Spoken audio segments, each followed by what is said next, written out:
Hi and welcome back to my YouTube channel. तो आज की इस वीडियो में हम बात करेंगे 11.2 fiscal policy and the crowding out. तो ऑलरेडी हमें पता है अच्छे से कि फिस्कल पॉलिसी क्या होता है, उसके अंदर क्या क्या चीज़ें होती हैं। यहाँ पे हम बात करेंगे कि फिस्कल पॉलिसी के चेंज होने से हमारी जो दोनों मार्केट है वो किस तरीके से रिस्पॉन्स करेगी। यहाँ पे अगर हम बेसिकली बात करते हैं चेंज इन फिस्कल पॉलिसी की, तो फिस्कल पॉलिसी के अंदर हमारी 3 चीज़ें आती हैं। हमारी गवर्नमेंट परचेजेस के चेंजेस, हमारे ट्रांसफर्स के चेंजेस और हमारे टैक्सेस में चेंजेस। यहाँ पे हम बेसिकली बात करेंगे अभी फ़िलहाल के लिए कि हमारे फिस्कल पॉलिसी के चेंज होने से जब हमारा आईएस शिफ्ट करेगा उस केस की बात। तो यहाँ पर बेसिकली हमारा जो आईएस है वो कब शिफ्ट करता है, जब हमारे ए बार में चेंजेस आते हैं, ये हमने ऑलरेडी पढ़ा है। यहाँ पर जब हमारी ऑटोनॉमस स्पेंडिंग में चेंजेस आते हैं, या फिर हम इसे बोल सकते हैं कि हमारी ऑटोनॉमस एडी में चेंजेस आते हैं। तो हमें पता है कि अगर हमारा यहाँ पर लेट सपोज हमारा ए बार इंक्रीज हो जाता है, तो सिचुएशन में हमारा एडी भी इंक्रीज हो जाता था, हमारा वाई भी इंक्रीज हो जाता था विद द सेम आई। हमारी इंटरेस्ट रेट में कोई भी चेंजेस नहीं आते थे विद द सेम आई। तो उस सिचुएशन में हमारा जो आईएस है वो राइटवर्ड शिफ्ट हो जाता था। और अगर हमारा यहाँ पर ए बार फॉल कर जाता था तो हमारा एडी भी फॉल कर जाएगा और हमारा जो लेवल ऑफ आउटपुट और इनकम है वो भी फॉल कर जाता था with the same I again. तो उस सिचुएशन में हमारा जो आईएस है वो लेफ्टवर्ड शिफ्ट हो जाता था। तो ये जो हमारी चीज़ें हैं यहाँ पर, ये जो हमारे चेंज इन ए बार से हमारा जो आईएस शिफ्ट कर रहा है with the same I, interest rate में कोई भी चेंजेस नहीं आ रही। तो यहाँ पर हम अपनी सिर्फ गुड्स की मार्केट की बात कर रहे हैं, अभी हमने अपनी मनी मार्केट की बात नहीं करी है। तो यहाँ पर अगर लेट सपोज हम गुड्स की मार्केट की बात करते हैं, हम बोलते हैं कि हमारी फिस्कल पॉलिसी में चेंजेस आ गए। बुक का एग्जाम्पल लेते हैं, तो लेट सपोज अगर हमारी जी बार इंक्रीज हो गया, मतलब कि ये जी बार हमारा ए बार के अंदर इंक्लूडेड है। जी बार इंक्रीज हो गया मतलब कि हमारा जो ए बार है वो भी इंक्रीज हो गया, मतलब कि हमारा जो ए डी है वो भी इंक्रीज हो जाएगा, जिसकी वजह से हमारा जो वाई है वो इंक्रीज हो जाता था। अगर इसको एक बार हम याद करें तो यहाँ पे बेसिकली क्या होता था कि हमारे जी बार के इंक्रीज होने से हमारा जो ए बार है वो इंक्रीज हो जाता था और उसकी वजह से हमारा जो ए डी है वो पैरेलल अपवर्ड शिफ्ट हो जाता था। और जो हमारा न्यू इक्विलिब्रियम पॉइंट आता था उस पर हमारा जो y है वो इंक्रीज हो जाता था। यहाँ पर अगर हम इसे डायग्रामेटिकली देखें तो हमने इस तरीके से कुछ देखा था। यहाँ पर ये मेरी 45 डिग्री की लाइन मैंने ले ली, ये मेरा इनिशियल एडी है। अब अगर मेरा ए बार इंक्रीज हो गया हमारे जी बार के इंक्रीज होने से, तो सिचुएशन में मेरा जो एडी है वो पैरेलल अपवर्ड शिफ्ट हो जाता था और यहाँ पर हमारा ये इनिशियल इक्विलिब्रियम पॉइंट होता था, ये मेरा आफ्टर इक्विलिब्रियम पॉइंट हो गया। तो बेसिकली क्या हुआ, यहाँ पर हमारी जी बार के इंक्रीज होने से ये हमारा जो वाई इंटरसेप्ट है वो चेंज हो गया और यहाँ पर हमारा जो एडी है वो पैरेलल अपवर्ड शिफ्ट हो गया। तो हम क्या देख रहे हैं कि हमारा इनिशियली जो वाई था वो इतना था, अब हमारा जी बार के इंक्रीज होने से जो वाई है वो इंक्रीज हो गया। ये हम देखते थे, मैं इसे एक बार लेबल कर देती हूँ।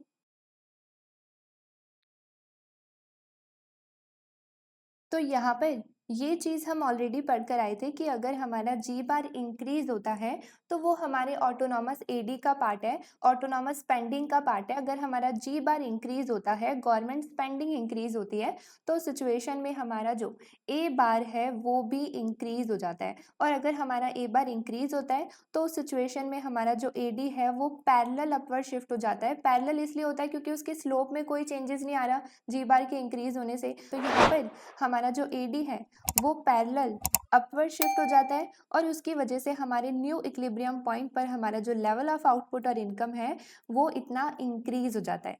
तो अगर हम अपने यहाँ पर आईएस की बात करें तो हमारी फर्स्ट इक्विलिब्रियम पॉइंट पर ये हमारा आईएस कर्व हम ले सकते हैं इस लेवल ऑफ आउटपुट और इनकम पर। ये मैंने एक कांस्टेंट इंटरेस्ट रेट ले लिया, तो यहाँ पर मैंने अपने आईएस को इस तरीके से ड्रॉ कर दिया।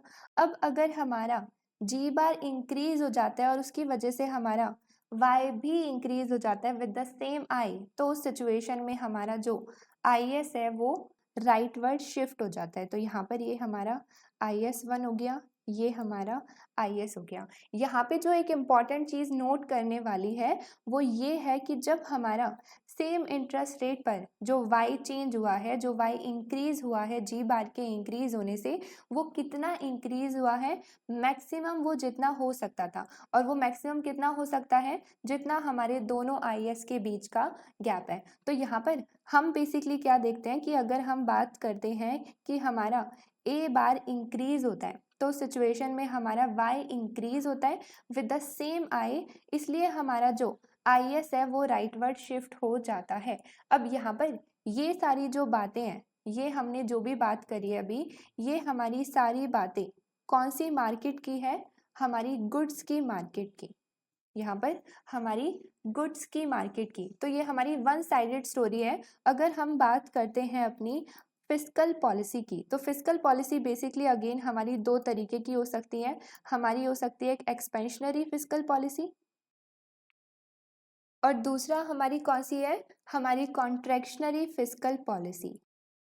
तो यहाँ पर अगर हम बात करते हैं एक्सपेंशनरी फिस्कल पॉलिसी की, तो इसमें हम बेसिकली बात करते हैं कि अगर हमारा G बार इंक्रीज हो जाता है, या हमारा TR इंक्रीज हो जाता है, या फिर हमारी टैक्सेस फॉल कर जाते हैं, तो ये तीनों चीज़ें आती हैं हमारी एक्सपेंशनरी फिस्कल पॉलिसी में। और इन तीनों के चेंज होने से इस तरीके से कि हमारा G बार इंक्रीज हो रहा है, या TR इंक्रीज हो रहा है, या टैक्सेस फॉल हो रहे हैं, तो सिचुएशन में हमारा जो Y है वो इंक्रीज होता है। एक्सपेंशनरी फिस्कल पॉलिसी के आने से हमारा जो Y है वो इंक्रीज होता है। और यहाँ पर अगर हम बात करते हैं कॉन्ट्रैक्शनरी फिस्कल पॉलिसी की, तो इसमें हम बात करते हैं कि अगर हमारा G बार फॉल कर जाए, या हमारे ट्रांसफर्स फॉल हो रहे हैं, या फिर हमारे टैक्सेस इंक्रीज हो रहे हैं, तो सिचुएशन में हमारी कॉन्ट्रैक्शनरी फिस्कल पॉलिसी के आने से इकोनॉमी के अंदर क्या होगा, हमारा जो Y है वो फॉल करता है। ऐसा क्यों है बेसिकली, तो यहाँ पर हम देख सकते हैं कि अगर मेरा G बार इंक्रीज होता है, या फिर हमारा TR इंक्रीज होता है, तो सिचुएशन में अगेन हमारा सेम ही सिचुएशन रहेगी ऐसी कि हमारा जो AD है वो शिफ्ट हो जाता है अपवर्ड, जिसकी वजह से हमारे न्यू इक्विलिब्रियम पर जो Y है वो इंक्रीज हो जाता है। और अगर हम बात करते हैं कि हमारे टैक्सेस फॉल कर जाएंगे, तो सिचुएशन में बेसिकली क्या होता है कि अगर हमारे टैक्सेस फॉल करते हैं, अगर लेट सपोज हमारे वो टैक्स हैं जो कि इनकम पर डिपेंड करते हैं, तो उस सिचुएशन में बेसिकली क्या होएगा, यहाँ पर हमारा जो AD है उसकी स्टीपनेस चेंज हो जाएगी। अगेन इस तरीके से चेंज होगी कि हमारा जो न्यू इक्विलिब्रियम पॉइंट होगा उस पर हमारा जो Y है वो इंक्रीज हो जाएगा, क्योंकि यहाँ पर हमारी स्टीपनेस कैसे चेंज होगी, अगर हमारे टैक्सेस फॉल कर गए तो वो कुछ इस तरीके से हो जाएगा, हमारा AD ऐसे मूव कर जाएगा। ओके तो हम यहाँ पर देख सकते हैं कि हमारी एक्सपेंशनरी और कॉन्ट्रैक्शनरी फिस्कल पॉलिसी के आने से हमारा जो आउटपुट है वो किस तरीके से रिस्पॉन्स करता है, कौन सी मार्केट में, हमारी गुड्स की मार्केट में। अब यहाँ पर ये हमारी वन साइडेड स्टोरी हो गई।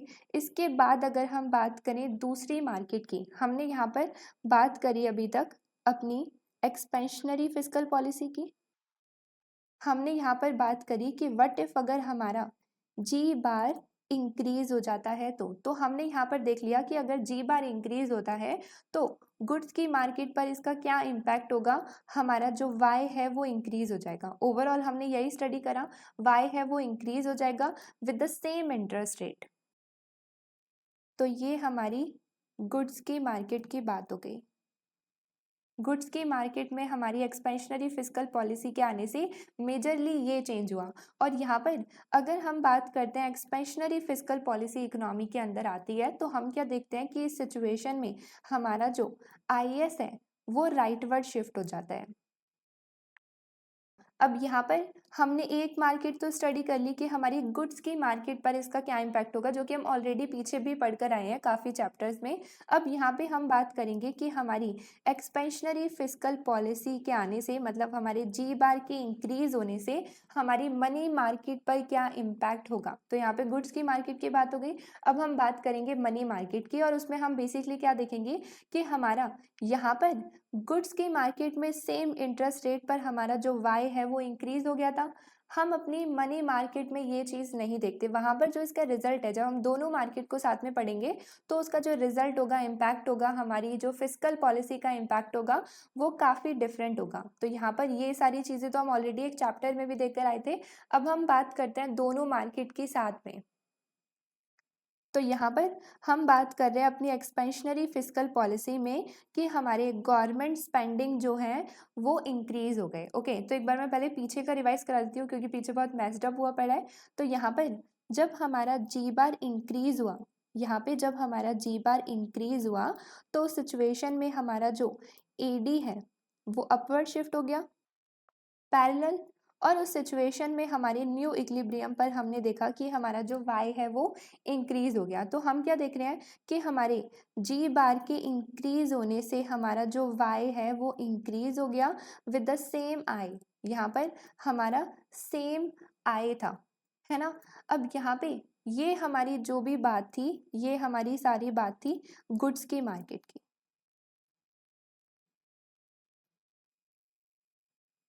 तो ये सारी हमारी गुड्स की मार्केट की बात हो गई। अब अगर हम बात करें अपनी दूसरी साइड की कि हमारी मनी मार्केट पर इसका क्या इम्पैक्ट होगा, तो जी बार के इंक्रीज होने से जो हमारा ये वाई इंक्रीज हुआ है, इसकी वजह से हमारी जो मनी मार्केट है उस पर क्या इम्पैक्ट होगा कि हमारी जो डिमांड फॉर रियल मनी है, हमारा जो एल है वो इंक्रीज हो जाएगा। क्यों इंक्रीज होगा? क्योंकि यहाँ पर अगर हम अपने एल की इक्वेशन देखें तो वो हमारी ये इक्वेशन होती थी। हमें पता है कि एल का वाई के साथ कैसा रिलेशन है, पॉजिटिव रिलेशन। अगर हमारा वाई इंक्रीज होगा तो हमारा L demand for real money भी इंक्रीज होगा। तो यहाँ पे हमारे वाई के इंक्रीज होने से अब एल इंक्रीज हो जाएगा, जिसकी वजह से क्या होएगा, हमारा जो एल है वो राइटवर्ड शिफ्ट कर जाएगा। यहाँ पर अगर हम इसका ग्राफ बनाए छोटा सा, तो ये मैं रफली इसको बना देती हूँ। यहाँ पर ये हमने रियल मनी सप्लाई को ले लिया वर्टिकल, ये हमने अपने एल कर्व को ले लिया डाउनवर्ड स्लोपिंग। और अगर हमारे वाई के इंक्रीज होने से एल इंक्रीज होता है तो उस सिचुएशन में हमारा जो एल है वो शिफ्ट कर जाएगा राइटवर्ड। जब वो राइटवर्ड शिफ्ट कर जाएगा तो हम क्या देख रहे हैं कि हमारा जो इंटरेस्ट रेट है वो पहले से इंक्रीज हो जाएगा। तो यहाँ पर अब क्या हुआ, y के इंक्रीज होने से हमारा l इंक्रीज हो गया, और हमारे l के इंक्रीज होने से हम क्या देख रहे हैं कि अब हमारा जो इंटरेस्ट रेट है वो पहले से इंक्रीज हो गया। यहाँ पे हमारा l के इंक्रीज होने से जो इंटरेस्ट रेट है वो इंक्रीज हो गया। और अगर हमारा इंटरेस्ट रेट इंक्रीज हो जाता है तो सिचुएशन में हमारी जो इन्वेस्टमेंट है वो फॉल कर जाएंगी यहाँ पर, क्योंकि हमारी जो इन्वेस्टमेंट की इक्वेशन है वो बेसिकली ये होती है, अगर हमारा आई इंक्रीज होता है तो हमारी इन्वेस्टमेंट फॉल कर जाती है। इन दोनों के बीच में नेगेटिव रिलेशन है। और अगर हमारी इन्वेस्टमेंट स्पेंडिंग फॉल करती है तो उस सिचुएशन में हमारी वाई की कुछ वैल्यू कम भी हो जाएगी फिर से। अब इस सेम चीज़ को अगर हम इस ग्राफ में समझें तो हम क्या देख रहे हैं बेसिकली कि यहाँ पर अगर लेट सपोज हम अपने एल को थोड़ा सा भूल जाए कि एल है ही नहीं, तो ये पूरी सिचुएशन कि यहाँ पर हमारे सेम इंटरेस्ट रेट पे जो हमारा IS है वो शिफ्ट कर गया था, हमारा जो Y है वो इंक्रीज हो गया था। कितना इंक्रीज हुआ था? जितना हमारे दोनों IS के बीच का गैप था, यहाँ से यहाँ तक हमारा जो Y है वो इंक्रीज हो गया था, जो हम पीछे देख कर आए हैं। तो ये हमारी यहाँ तक की कहानी थी कि हमारा जो है Y इंक्रीज हो गया था जी बार के इंक्रीज होने से सेम इंटरेस्ट रेट पर। उसके बाद क्या हुआ कि हमारा यहाँ पर एल भी इंक्रीज हो गया, जिसकी वजह से हमारा इंटरेस्ट रेट इंक्रीज हो गया। तो यहाँ पर हम इस सेम चीज़ को अपने ग्राफ में देख सकते हैं कि जब हमारा यहाँ पर सेम इंटरेस्ट रेट पर हमारा IS शिफ्ट कर गया तो हमारा ये होना चाहिए था एक्चुअल में आउटपुट जो इंक्रीज हुआ है। बट इस पॉइंट पर हम क्या देख रहे हैं कि हमारी दोनों मार्केट इक्विलिब्रियम पर नहीं है। और अगर हम दोनों मार्केट को साथ में स्टडी करते हैं तो उस सिचुएशन में हम क्या देख रहे हैं कि हमारा IS के राइटवर्ड शिफ्ट होने से यहाँ पर जो दोनों मार्केट इक्विलिब्रियम पर है वो इस पॉइंट पर है। और इस पॉइंट पर हम क्या देख रहे हैं कि हमारा यहाँ पर इस पॉइंट पर जो इंटरेस्ट रेट है वो इंक्रीज हो गया, और हमारा जो वाई इकलौता गुड्स की मार्केट में इतना इंक्रीज होने वाला था, अब वो हमारी दोनों मार्केट इक्विलिब्रियम पर सिर्फ इतना इंक्रीज हुआ है। और उसका रीज़न क्या है बेसिकली, तो हम यहाँ पर देख सकते हैं कि यहाँ पे हमारा इंटरेस्ट रेट क्यों इंक्रीज हुआ और हमारा वाई जो इंक्रीज हुआ है वो सिर्फ इतना सा क्यों इंक्रीज हुआ है, क्योंकि हमारी दूसरी मार्केट की वजह से हमारा कुछ वाई जो है वो कम भी हुआ है। यहाँ पर हमारा कुछ वाई जो है कम भी हुआ है, जिसकी वजह से जो दोनों मार्केट इक्विलिब्रियम पर है उस पर हमारा जो एक्चुअल में वाई इंक्रीज हुआ है वो सिर्फ इतना है। तो अगर मैं इसे एक बार समराइज करूँ, एक सेकेंड। ओके तो यहाँ पे अगर हम बात करते हैं कि हमारी गवर्नमेंट स्पेंडिंग अगर इंक्रीज हो जाती है, हमारी एक्सपेंशनरी फिजिकल पॉलिसी होती है, तो उस सिचुएशन में हमारी दोनों मार्केट पर उसका क्या इम्पैक्ट होगा, हमारे ISLM पर उसका क्या इम्पैक्ट होगा। तो इनिशियली हम देख रहे थे कि हमारी जो दोनों मार्केट थी वो इस पॉइंट पर इक्विलिब्रियम पर थी। यहाँ पर ये हमारा इंटरेस्ट रेट था इनिशियल और ये हमारा लेवल ऑफ आउटपुट और इनकम था। ओके तो यहाँ पे अगर हम बात करते हैं गुड्स की मार्केट की, तो हमारी गवर्नमेंट स्पेंडिंग के इंक्रीज होने से हमारा जो वाई है वो इंक्रीज हो जाता है और हमारा जो IS है वो राइटवर्ड शिफ्ट हो जाता है विद द सेम आई। यहाँ पर हम देख सकते हैं कि हमारा IS राइटवर्ड शिफ्ट हो गया, पहली चीज। दूसरे हम देख रहे हैं कि हमारा जो ये आउटपुट इंक्रीज हुआ है, वाई इंक्रीज हुआ है, हमारा इनकम इंक्रीज हुआ है, वो हमारे सेम इंटरेस्ट रेट पर हुआ है। हमारी गुड्स की मार्केट में हम देख सकते हैं कि जो हमारे दोनों IS के बीच का गैप है उतना हमारा जो लेवल ऑफ आउटपुट और इनकम है वो इंक्रीज हुआ है। बट यहाँ पर हमारी गुड्स की मार्केट के साथ साथ हम अपनी मनी की मार्केट को भी स्टडी कर रहे हैं, तो हम देख रहे हैं कि इस पॉइंट पर हमारा इक्विलिब्रियम पॉइंट तो है नहीं, क्योंकि यहाँ पर हमारी मनी मार्केट इक्विलिब्रियम पर नहीं है। हमारी इस पॉइंट पर हमारी दोनों मार्केट इक्विलिब्रियम पर नहीं है, तो हम क्या देख रहे हैं कि हमारे IS के शिफ्ट होने से, यहाँ पर हमारे IS के राइटवर्ड शिफ्ट होने से हमारी दोनों मार्केट इक्विलिब्रियम पर कहाँ पर है, जहाँ पर हमारा न्यू IS और हमारा पुराना LM इंटरसेक्ट कर रहे हैं, वो हमारा ये पॉइंट है यहाँ पर। तो यहाँ पर हम बेसिकली क्या देख रहे हैं कि इस हमारे न्यू इक्विलिब्रियम पॉइंट पर, जहाँ पर हमारी दोनों मार्केट इक्विलिब्रियम पर है, वहाँ पर हमारा जो इंटरेस्ट रेट है वो अब कांस्टेंट नहीं है, सेम नहीं है, वो इंक्रीज हो गया और हमारा जो वाई इंक्रीज हुआ है वो सिर्फ इतना सा इंक्रीज हुआ है। और ऐसा बेसिकली क्यों हुआ, तो यहाँ पर हम देख सकते हैं क्योंकि अगर हमारा y इंक्रीज हो जाएगा विद द सेम आई, अगर हमारा इतना y इंक्रीज हो जाएगा तो सिचुएशन में क्या होगा, हमारा जो L है वो भी इंक्रीज हो जाएगा, जिसकी वजह से हमारा इंटरेस्ट रेट इंक्रीज हो जाएगा। तो यहाँ पे हमने वो शो किया हुआ है। और यहाँ पर इंटरेस्ट रेट इंक्रीज हो जाएगा तो हमारी जो इन्वेस्टमेंट स्पेंडिंग है वो फॉल कर जाएगी, जिसकी वजह से हमारा कुछ y फॉल भी करेगा। तो इनिशियली हमारा जो y है वो इंक्रीज तो इतना हुआ था, बट हमारी मनी मार्केट की वजह से कुछ जो हमारा वाई है वो फॉल भी करा है। तो एक्चुअल में जो हमारा वाई इंक्रीज हुआ है वो सिर्फ इतना सा है। तो यहाँ पर हम बेसिकली बात करते हैं कि हमारा जो एक्चुअल में चेंज आया है, यहाँ पे जो हमारा एक्चुअल में चेंज इन वाई है, ये हमारा जो चेंज इन वाई है वो हमारे इस वाई से कम है। एक्चुअल में हमारा जो y इंक्रीज हुआ है वो हमारी इस डिस्टेंस से, इस गैप से कम है। तो मैं इस सेम चीज को यहाँ पर मेंशन कर देती हूँ।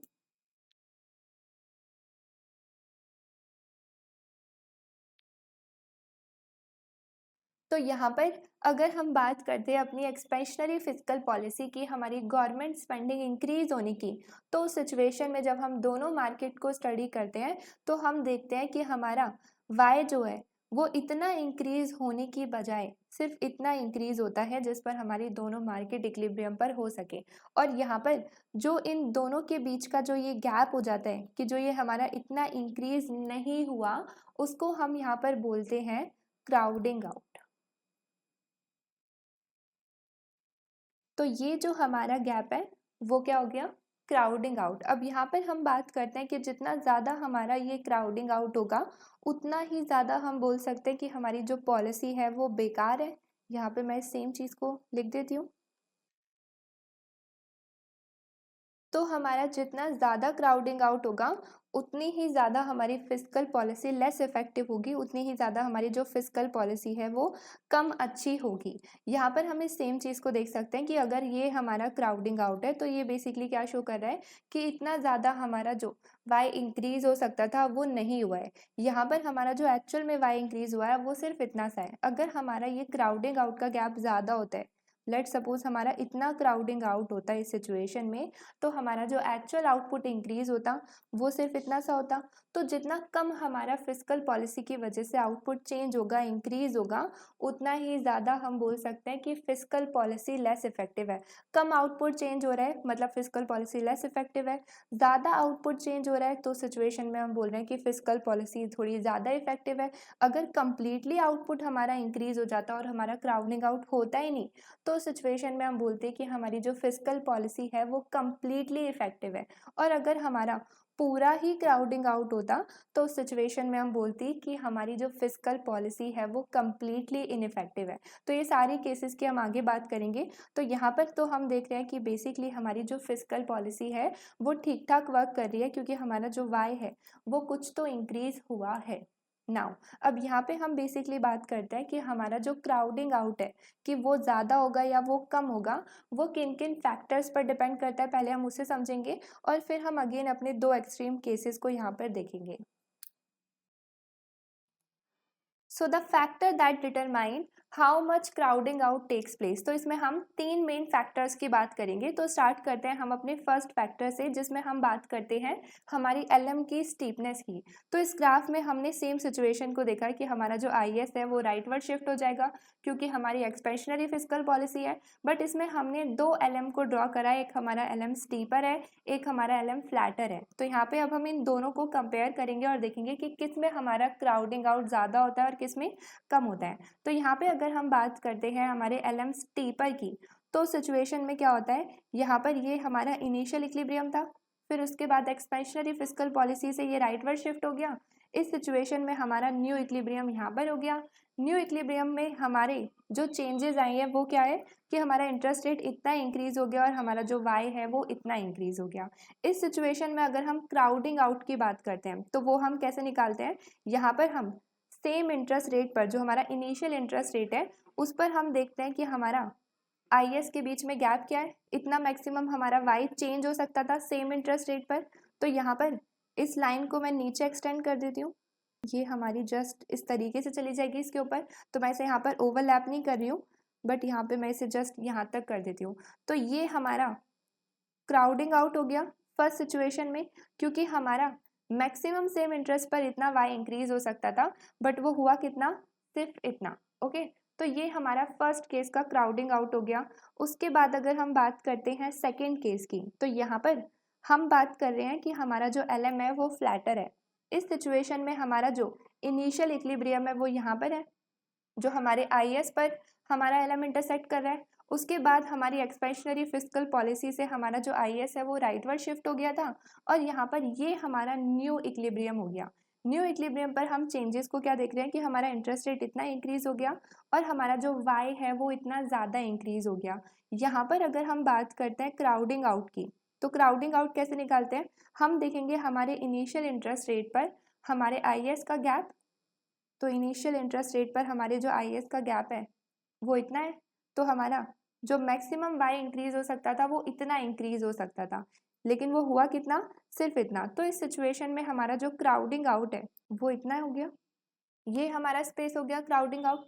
तो यहाँ पर अगर हम इन दोनों सिचुएशन को कंपेयर करते हैं तो हम क्या देखते हैं, यहाँ पर अगर हम बात करते हैं हमारे एलएम स्टीपर की, तो हम देखते हैं कि इसमें जो इंटरेस्ट रेट इंक्रीज हुए हैं वो ज़्यादा इंक्रीज हुए हैं एज़ कम्पेयर टू हमारा एलएम फ्लैटर, जिसमें हमारे इंटरेस्ट रेट जो इंक्रीज हुए हैं वो कम इंक्रीज हुए हैं। फिर अगर हम बात करते हैं वाई की, तो हमारी एलएम स्टीपर वाली सिचुएशन में जो हमारा वाई इंक्रीज हुआ है वो कम इंक्रीज हुआ है एज़ कम्पेयर टू कि हमारा जो एलएम फ्लैटर है उस सिचुएशन में हमारा जो वाई इंक्रीज हुआ है वो ज़्यादा हुआ है।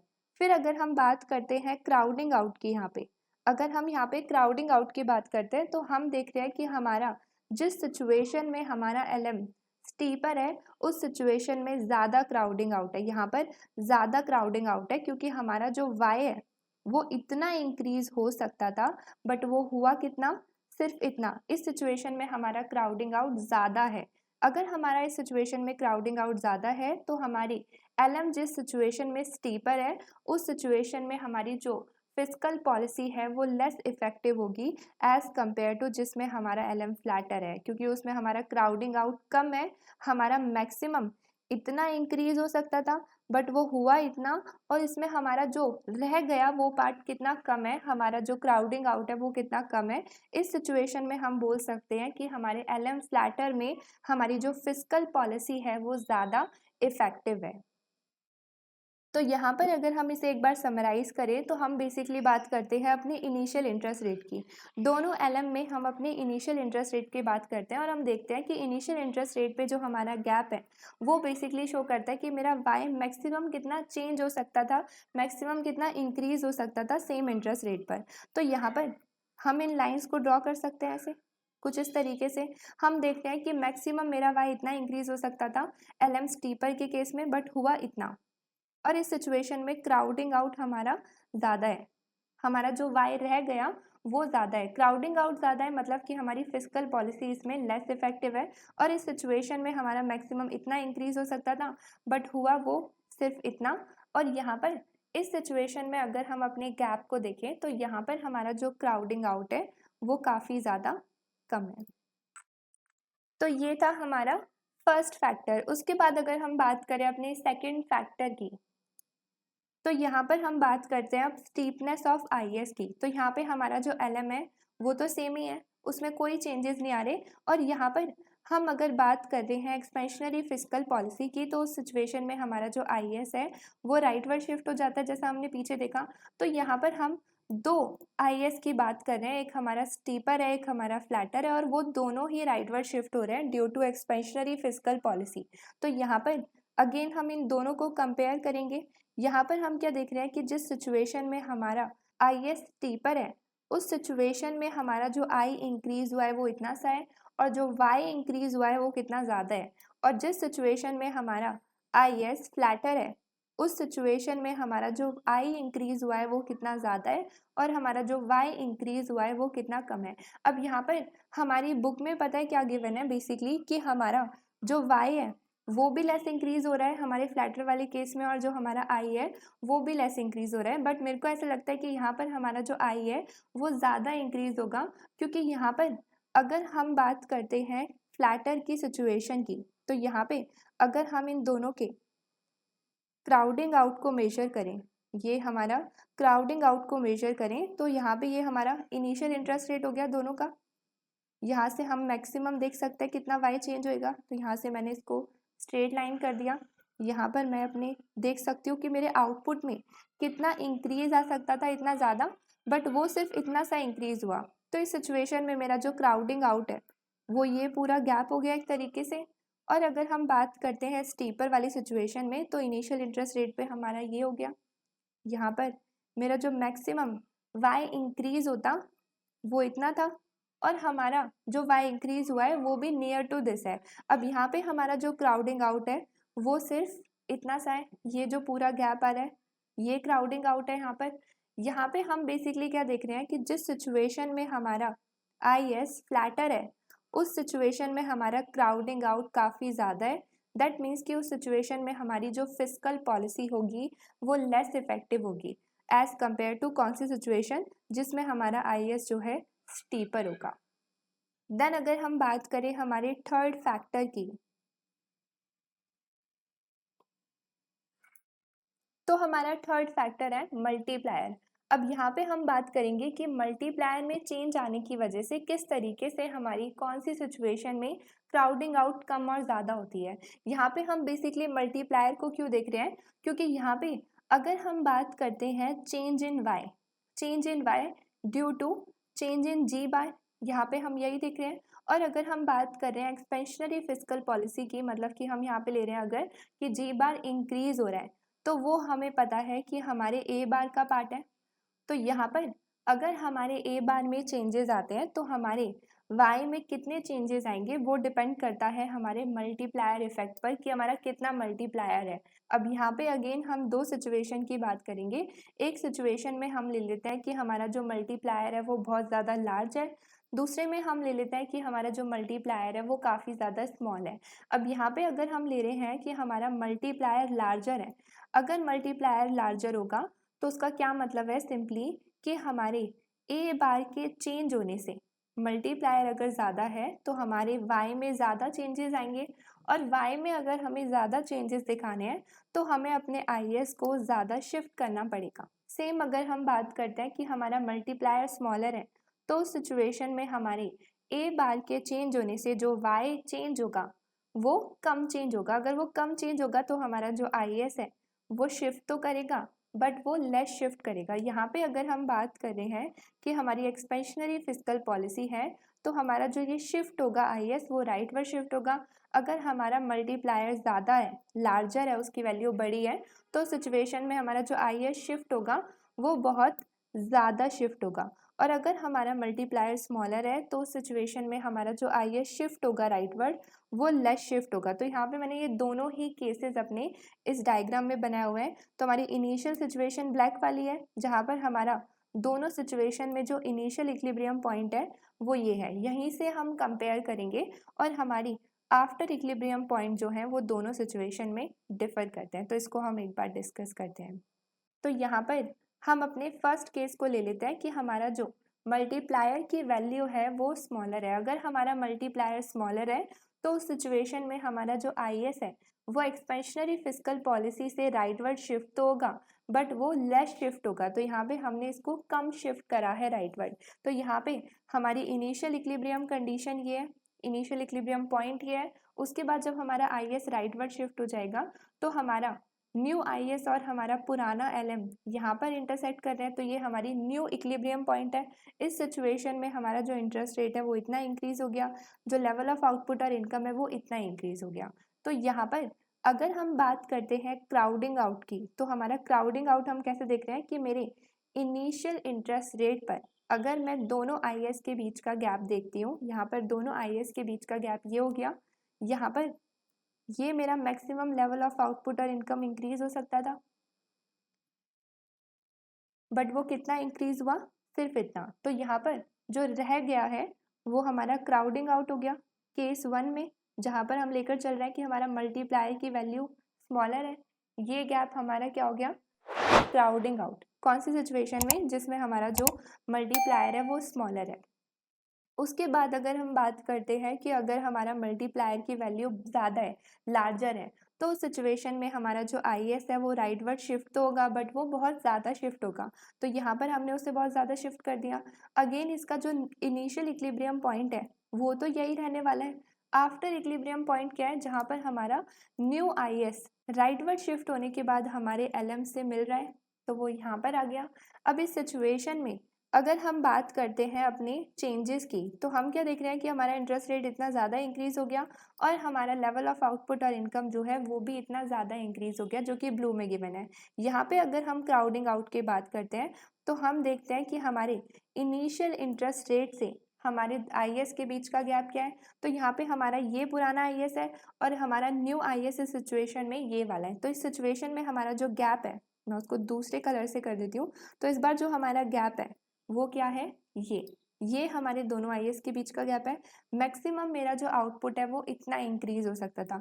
यहाँ पर इस सिचुएशन में मैक्सिमम आउटपुट मेरा इतना इंक्रीज हो सकता था, बट वो हुआ कितना, इतना इंक्रीज हुआ, जो कि हमारे ब्लू में गिवन है। तो इस सिचुएशन में हमारा जो क्राउडिंग आउट है वो कितना हो जाएगा, ये जो हमारा गैप है, जितना हमारा Y इंक्रीज नहीं हुआ। तो यहाँ पे अगर हम दोनों क्राउडिंग आउट को कंपेयर करें, यहाँ पे अगर हम दोनों क्राउडिंग आउट को कंपेयर करें तो हम क्या देख रहे हैं कि जिस सिचुएशन में हमारा मल्टीप्लायर लार्जर है उस सिचुएशन में हमारा क्राउडिंग आउट भी ज़्यादा है। मतलब कि उस सिचुएशन में हमारी जो फिस्कल पॉलिसी है वो लेस इफेक्टिव है, वो कम काम कर रही है, वो बिल्कुल अच्छे से काम नहीं कर रही है एज कम्पेयर टू कौन सी सिचुएशन, जिसमें हमारा मल्टीप्लायर स्मॉलर है। क्योंकि उस सिचुएशन में हमारा जो क्राउडिंग आउट है वो काफ़ी ज़्यादा कम है और उस सिचुएशन में हमारी फिस्कल पॉलिसी ज़्यादा इफेक्टिव है। तो ये थे हमारे 3 फैक्टर जो हमारी क्राउडिंग आउट को अफेक्ट करते हैं।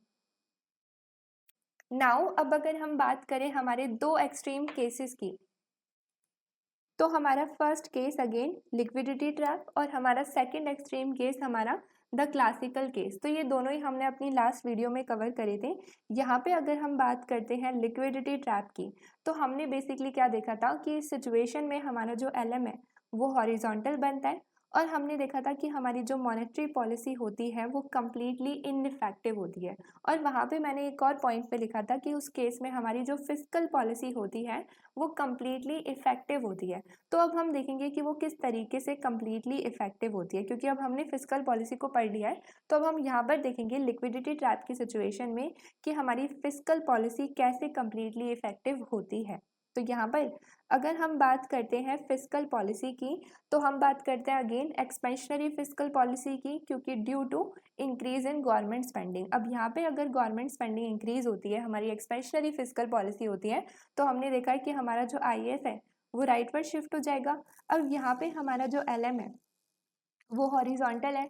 इस सिचुएशन में हमारा जब IAS इंक्रीज हुआ है तो हम क्या देख रहे हैं कि हमारा इंटरेस्ट रेट में कोई भी चेंजेस नहीं आया, और हमारा जो Y इंक्रीज हुआ है वो एग्जैक्टली इतना इंक्रीज हुआ है जो हमारे सेम इंटरेस्ट रेट पर हमारे दोनों IAS के बीच का गैप है।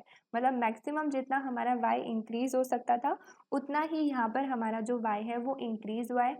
इस सिचुएशन में हम देख सकते हैं कि हमारी कोई क्राउडिंग आउट ही नहीं है। तो मैंने यहाँ पे लिखा हुआ है कि हमारा ये जीरो क्राउडिंग आउट वाला केस है, और इस केस में हम बोल सकते हैं कि हमारी जो फिस्कल पॉलिसी होती है वो कम्प्लीटली इफेक्टिव होती है।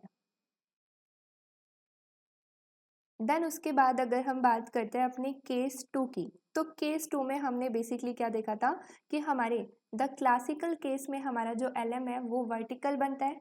उस केस में हमने देखा था कि हमारी मॉनेटरी पॉलिसी कम्प्लीटली इफेक्टिव होती है, और मैंने लिखा था वहाँ पर कि हमारी जो फिस्कल पॉलिसी होती है वो कम्प्लीटली इनइफेक्टिव होती है। तो यहाँ पर हम देखेंगे कि किस तरीके से वो कम्प्लीटली इनइफेक्टिव है। यहाँ पर हम देख रहे हैं कि हमारा जो LM है वो वर्टिकल है। इस सिचुएशन में अगेन हमारी एक्सपेंशनरी फिस्कल पॉलिसी के आने से हमारा जो IAS है वो राइटवर्ड शिफ्ट हो गया। अब यहाँ पर हमारा ये इनिशियल इक्विलिब्रियम था, अब ये हमारा आफ्टर इक्विलिब्रियम हो गया। हम क्या देख रहे हैं कि हमारा इस सिचुएशन में जो इंटरेस्ट रेट है वो पहले से इंक्रीज हो गया, बट यहाँ पर हमारे आउटपुट में और इनकम में हमारे Y में कोई भी चेंजेस नहीं आए।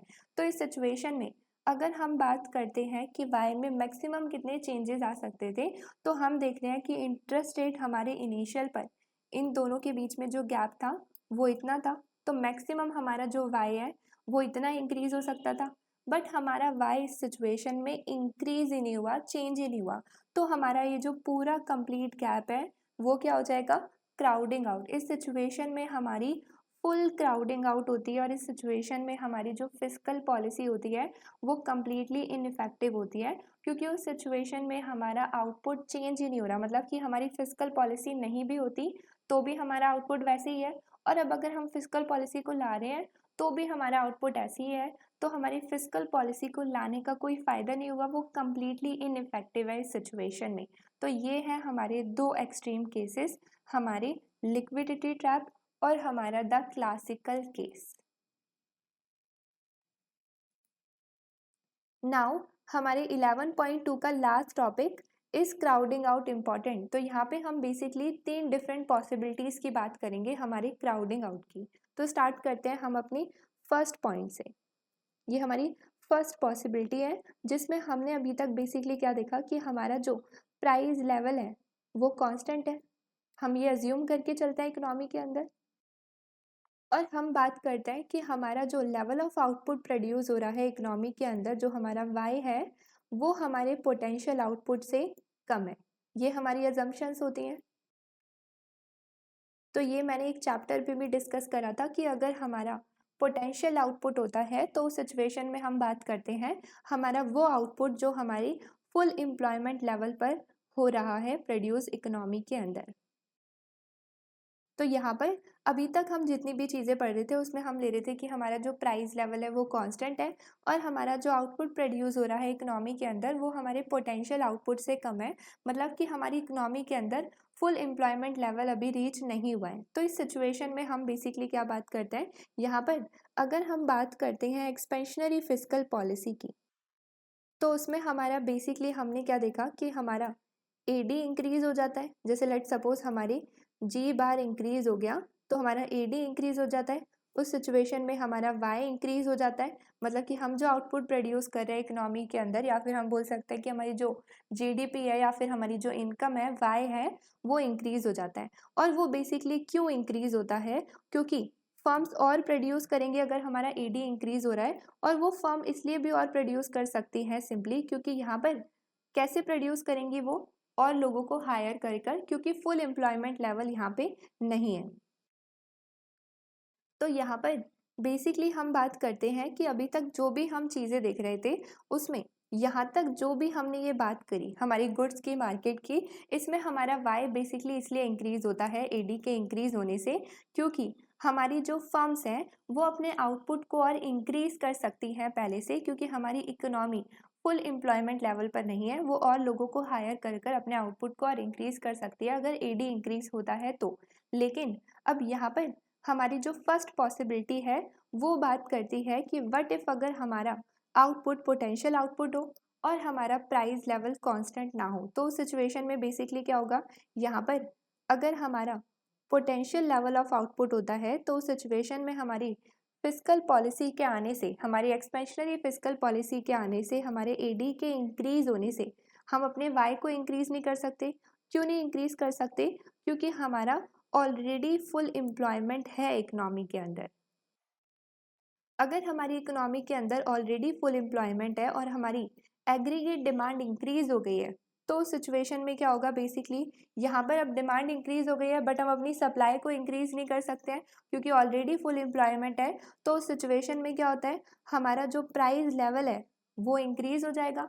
अगर हमारा प्राइस लेवल इंक्रीज होता है तो यहाँ पर हमारी जो रियल मनी सप्लाई है वो फॉल कर जाएगी इसके इंक्रीज होने से। अगर यहाँ पे हमारा पी इंक्रीज होता है तो हमारी रियल मनी सप्लाई जो है वो फॉल कर जाएगी, और अगर वो फॉल करती है तो सिचुएशन में क्या होता है, यहाँ पर अगर हम देखें तो ये हमारी रियल मनी की डिमांड हो गई, ये हमारी रियल मनी सप्लाई हो गई।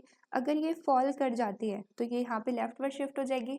इस सिचुएशन में हम क्या देख रहे हैं कि हमारा जो इंटरेस्ट रेट है वो पहले से इंक्रीज हो जाएगा। तो यहाँ पर हमारी पी के इंक्रीज होने से जब रियल मनी सप्लाई हमारी फॉल कर जाएगी तो उस सिचुएशन में हमारा इकोनॉमी के अंदर इंटरेस्ट रेट इंक्रीज हो जाएगा, और अगर इंटरेस्ट रेट इंक्रीज होता है तो उस सिचुएशन में हमारी इन्वेस्टमेंट फॉल कर जाएगी। कब तक फॉल करती रहेगी? जब तक हमारा वापस से एडी कंप्लीटली फॉल ना हो जाए। इस सिचुएशन में हम बेसिकली बात करते हैं फुल क्राउडेड आउट की।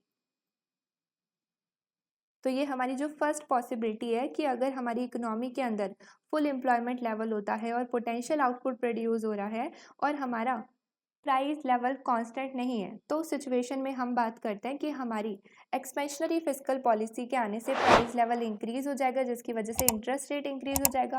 उसकी वजह से हमारा जो आई है वो फॉल कर जाएगा। कब तक फॉल कर जाएगा? जब तक वो वापस से सेम सिचुएशन को रिकवर ना कर ले, हमारे एडी को वापस से फॉल ना कर दे, क्योंकि ऑलरेडी हमारा फुल एम्प्लॉयमेंट लेवल है। और अगर ऐसी सिचुएशन होती है तो उसमें बेसिकली क्या हुआ, यहाँ पर अगर हमारी एक्सपेंशनरी फिस्कल पॉलिसी आती है तो उसने बेसिकली क्या करा, हमारा एडी इंक्रीज तो हुआ बट वो वापस से कम्प्लीटली फॉल हो गया क्योंकि इन्वेस्टमेंट तब तक कम होती रहेगी, तो हमारे वाई में कोई भी चेंजेस नहीं आए।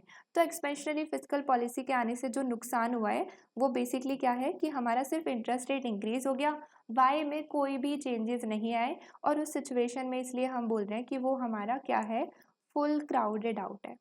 जैसा हमने यहाँ पर पीछे भी देखा था कि हमारी एक्सपेंशनरी फिस्कल पॉलिसी के आने से इंटरेस्ट रेट इंक्रीज हो जाता है और उस सिचुएशन में हमारा वाई में कोई भी चेंजेस नहीं आता, तो वो हमारा फुल क्राउडेड आउट वाली सिचुएशन होती है। सेम हम यहीं पर पढ़ रहे हैं अपने रियल लाइफ के एग्जाम्पल को लेकर कि अगर ऐसी पॉसिबिलिटी होती है कि हमारा फुल एम्प्लॉयमेंट लेवल है और हमारा प्राइस लेवल कॉन्स्टेंट नहीं है, तो हमारा क्राउडिंग आउट इस तरीके से हो सकता है। फिर अगर हम बात करें अपनी सेकेंड पॉसिबिलिटी की,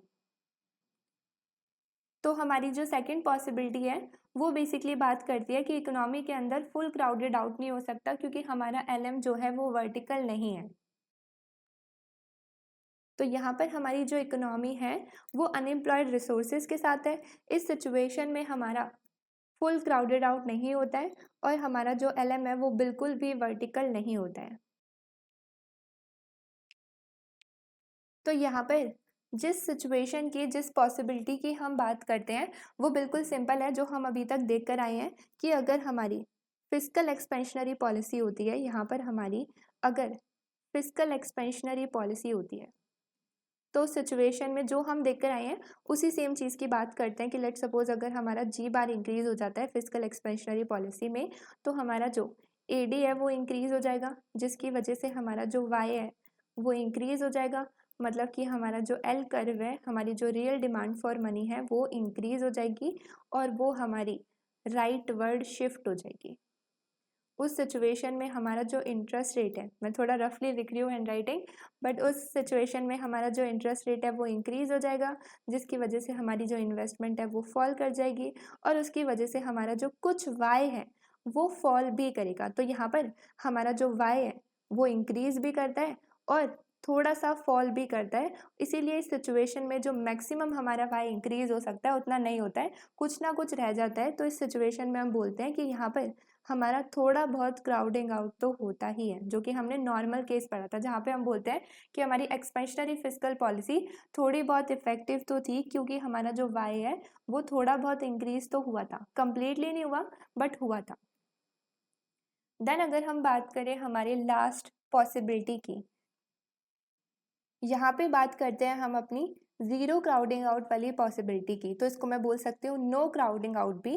यहाँ पर हम बात करते हैं नो क्राउडिंग आउट वाली पॉसिबिलिटी की। तो अगेन हम बात करेंगे कि हमारी एक्सपेंशनरी फिजिकल पॉलिसी है, मतलब कि हम बात कर रहे हैं अगेन कि लेट सपोज गवर्नमेंट की स्पेंडिंग जो है वो इंक्रीज हो गई। तो अगेन वही सारी सेम थ्योरी है जो अभी तक हमने पीछे पढ़ी है कि गवर्नमेंट की स्पेंडिंग इंक्रीज हो गई तो सिचुएशन में हमारा जो एडी है वो इंक्रीज हो जाएगा, उसकी वजह से हमारा जो वाई है वो इंक्रीज हो जाएगा, जिसकी वजह से हमारा जो एल कर्व है रियल डिमांड फॉर मनी है वो इंक्रीज हो जाएगी, वो राइट वर्ड शिफ्ट हो जाएगी। उसकी वजह से हमारा इंटरेस्ट रेट जो है वो इंक्रीज हो जाएगा और इंटरेस्ट रेट इंक्रीज हो जाएगा तो हमारी इन्वेस्टमेंट स्पेंडिंग जो है वो थोड़ी कम हो जाएगी, जिसकी वजह से हमारा जो वाई है वो अगेन थोड़ा कम हो जाएगा इंक्रीज होने के बावजूद भी, जिसकी वजह से हमारी कुछ ना कुछ जो है क्राउडिंग आउट रहेगी। तो ये हमारी वही सेम सिचुएशन हो गई जो हम ऑलरेडी लास्ट स्लाइड में देख कर आए हैं। अब यहाँ पे अगर हम बात करते हैं ज़ीरो क्राउडिंग आउट की, तो हम बात करते हैं कि गवर्नमेंट की स्पेंडिंग इंक्रीज होने से एक तरीके से गवर्नमेंट के एक्सपेंडिचर इंक्रीज हो गए। यहाँ पे अगर हम बात करते हैं गवर्नमेंट के बजट की, तो गवर्नमेंट का जो बजट होता है वो बेसिकली क्या होता है, यहाँ पर गवर्नमेंट का रेवेन्यू आता है जो कि टैक्सेस होता है, टैक्स कलेक्शन माइनस में उनके खर्चे। तो यहाँ पर जब तक ये बैलेंस चलता रहता है तब तक तो कोई प्रॉब्लम नहीं है, लेकिन अगर हमारी गवर्नमेंट की स्पेंडिंग के इंक्रीज होने से, खर्चों के इंक्रीज होने से अगर गवर्नमेंट का जो बजट है वो डेफिसिट में चला जाता है, तो उसको कवर अप करने के लिए हमारा जो सेंट्रल बैंक है वो क्या करता है, एक्सपेंशनरी मॉनेटरी पॉलिसी को इकोनॉमी के अंदर ले आता है। और जब हमारा central bank expansionary monetary policy को लेकर आता है तो सिचुएशन में क्या होता है, बेसिकली वो मनी सप्लाई को इंक्रीज कर रहा है, नॉमिनल मनी सप्लाई को, जिसकी वजह से हमारी जो रियल मनी सप्लाई है इकोनॉमी के अंदर वो इंक्रीज हो जाती है। और अगर हमारी रियल मनी सप्लाई इंक्रीज होती है तो यहाँ पर हम उसे ग्राफिकली भी देख सकते हैं। ये हमारी इनिशियल सिचुएशन हो गई। अगर हमारी रियल मनी सप्लाई इंक्रीज हो गई तो वो राइटवर्ड शिफ्ट हो जाएगी, जिसकी वजह से हमारा जो इंटरेस्ट रेट है वो फॉल कर जाएगा। तो यहाँ पर अगर हमारी एक्सपेंशनरी मॉनेटरी पॉलिसी आती है तो उस सिचुएशन में हमारा जो इंटरेस्ट रेट है वो फॉल कर जाएगा। अगर इंटरेस्ट रेट फॉल करता है तो सिचुएशन में अगेन हमारी जो इन्वेस्टमेंट है वो इंक्रीज हो जाएगी, और अगर हमारी इन्वेस्टमेंट इंक्रीज हो जाएगी तो वाई हमारा अगेन जो है फिर से इंक्रीज हो जाएगा। इस सिचुएशन में हम बोलते हैं कि हमारा कोई भी क्राउडिंग आउट नहीं होएगा। इस तरीके से हमारा इंटरेस्ट रेट फॉल करेगा कि यहाँ पर इंटरेस्ट रेट इंक्रीज होने से और कम होने से बाकी चीज़ें जो हैं इकोनॉमी के अंदर नहीं होंगी। और या फिर हम बोल सकते हैं कि अगर इंटरेस्ट रेट कम होगा तो उस सिचुएशन में हमारा जो इन्वेस्टमेंट इंक्रीज होगा वो विद द सेम अमाउंट होगा और हमारा जो वाई है वो भी again with the same amount increase हो जाएगा। तो यहाँ पर कोई क्राउडिंग आउट ही नहीं होगा। क्राउडिंग आउट बेसिकली क्यों नहीं होगा, क्योंकि यहाँ पर अगर ये चीज़ होती नहीं है, लेट सपोज ये सेम इंटरेस्ट रेट इंक्रीज हुआ है उतना ही यहाँ पर कम हो जाता है, तो यहाँ पर ये बाकी स्टेप्स नहीं हो रहे हैं नीचे के, तो इस सिचुएशन में हमारा एक्सपेंशनरी फिस्कल पॉलिसी के आने से सिर्फ वाई इंक्रीज ही होगा। और अगर सिर्फ वाई इंक्रीज हो रहा है तो मतलब वो मैक्सिमम इंक्रीज होगा, क्योंकि यहाँ पर कम तो अब वो हो नहीं रहा। तो इस सिचुएशन में हमारा ज़ीरो क्राउडिंग आउट होगा। तो ये था हमारा 11.2। आई होप कि आज की वीडियो में आपको सब कुछ अच्छे से समझ आया होगा। अगर आपको कोई भी डाउट है तो आप नीचे कमेंट सेशन में अपना डाउट कमेंट कर सकते हैं। अगर आपको मेरी वीडियो पसंद आई है तो इसे लाइक, शेयर एंड सब्सक्राइब ज़रूर करें। मिलते हैं हम अब अपनी नेक्स्ट वीडियो में, तब तक के लिए बाय बाय।